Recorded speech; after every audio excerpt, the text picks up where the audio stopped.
नमस्कार, मैं हूं पूर्वी राय और आप देख रहे हैं आरआर पत्रिका टीवी।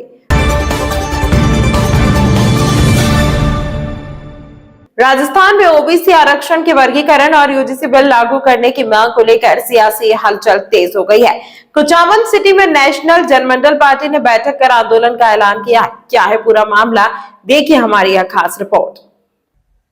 कुचामन सिटी के शिव मंदिर परिसर में नेशनल जनमंडल पार्टी की ओर से एक महत्वपूर्ण बैठक और महासभा का आयोजन किया गया। बैठक में बड़ी संख्या में मूल ओबीसी समाज के लोग शामिल हुए। पार्टी के राष्ट्रीय अध्यक्ष दौलत राम पैंसिया ने आरोप लगाया कि 19 अक्टूबर 1999 से अब तक राजस्थान में ओबीसी आरक्षण का समुचित वर्गीकरण लागू नहीं किया गया है, जिससे मूल ओबीसी समाज की कई जातियां अपने संवैधानिक अधिकारों से वंचित हैं। उन्होंने कहा कि सरकारी नौकरियों और आरक्षण का लाभ सीमित वर्गों तक सिमट गया है, जबकि लाखों शिक्षित युवक युवतियां बेरोजगारी के चलते ओवर एज हो रहे हैं। पैंसिया ने यह भी कहा कि जुलाई 2001 की आयोग रिपोर्ट और अगस्त 2015 में राजस्थान उच्च न्यायालय के निर्देशों को अब तक प्रभावी रूप से लागू नहीं किया गया है। उन्होंने चेतावनी दी कि यदि सरकार ने जल्द निर्णय नहीं लिया तो डिडवाना, कुचामन जिला मुख्यालय सहित विभिन्न जिलों और तहसील स्तर पर चरणबद्ध धरना प्रदर्शन किए जाएंगे। बैठक में कुचामन सिटी, नावा, मकराना और डिडवाना क्षेत्र से आए समाज बंधुओं ने आंदोलन को सफल बनाने का संकल्प लिया। को गैर संवैधानिक रूप से जो साधन संपन्न जातियों को ओबीसी में शामिल किया गया था और उसके बाद में छठी सरकार चल रही है, 3 बार कांग्रेस की, 3 बार बीजेपी की, उसके बारे में विचार विमर्श करने के लिए हमने एक बैठक की और यूजीसी बिल 2026 लागू करने के लिए हमने आगामी धरने प्रदर्शन आंदोलन की रूपरेखा बनाई। क्योंकि हम जो SC, ST, OBC की जातियां हैं, जो कामगार समाज की जातियां हैं, जो शूद्र वर्णीय जातियां हैं, जिनको बाबा साहब अम्बेडकर ने धारा 341, 342, 340 में शिक्षा, रोजगार, विधायक, सांसद में आरक्षण दिलवाया और उन हमारे संवैधानिक अधिकारों को, जिनको हम वोट देते हैं, जो हिंदुत्व के ठेकेदार बने हुए घूम रहे थे, जो साधु संत सन्यासी जिनको हम पैसे दे दे के पाल रहे थे सांडों को, वो हमारे कोई भी संवैधानिक हक अधिकार जब लागू होते हैं, संसद लागू करती है,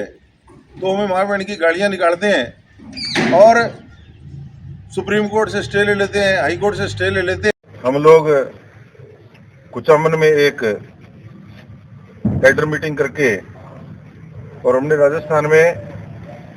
19 अक्टूबर 1999 को गैर संवैधानिक रूप से जो साधन संपन्न जातियों को ओबीसी में शामिल किया गया था और उसके बाद में छठी सरकार चल रही है, 3 बार कांग्रेस की, 3 बार बीजेपी की, उसके बारे में विचार विमर्श करने के लिए हमने एक बैठक की और यूजीसी बिल 2026 लागू करने के लिए हमने आगामी धरने प्रदर्शन आंदोलन की रूपरेखा बनाई। क्योंकि हम जो SC, ST, OBC की जातियां हैं, जो कामगार समाज की जातियां हैं, जो शूद्र वर्णीय जातियां हैं, जिनको बाबा साहब अम्बेडकर ने धारा 341, 342, 340 में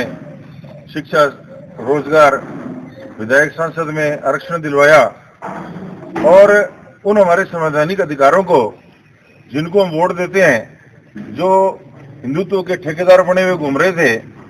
जो साधु संत सन्यासी जिनको हम पैसे दे दे के पाल रहे थे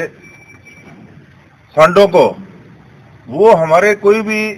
संवैधानिक हक अधिकार जब लागू होते हैं, संसद लागू करती है, तो हमें माँ बहन की गालियाँ निकालते हैं और सुप्रीम कोर्ट से स्टे ले लेते हैं, हाई कोर्ट से स्टे ले लेते हैं। तो हम इस न्यायिक प्रक्रिया का भी विरोध करते हैं और आगामी दिनों में राजस्थान में बड़े बड़े धरने प्रदर्शन आंदोलन करके हम लोग ओबीसी आरक्षण वर्गीकरण और यूजीसी बिल लागू करने के लिए आज इकट्ठे होकर रणनीति बना रहे हैं। और अभी हम लोग आपके माध्यम से राजस्थान में ये संदेश दे रहे हैं कि ये चंद मुट्ठी भर लोग हैं जो भौंकते हैं मीडिया में और मैं माँ बहन की गालियां निकालते हैं। आने वाले प्रत्येक चुनाव में इनको वोट से मारो, इनको वोट देना बंद करो, ताकि ये भौंकना बंद करे और इनकी औकात इनको पता चले। ऐसे तमाम महत्वपूर्ण खबरों के लिए देखते रहिए हमारे साथ आरआर पत्रिका टीवी।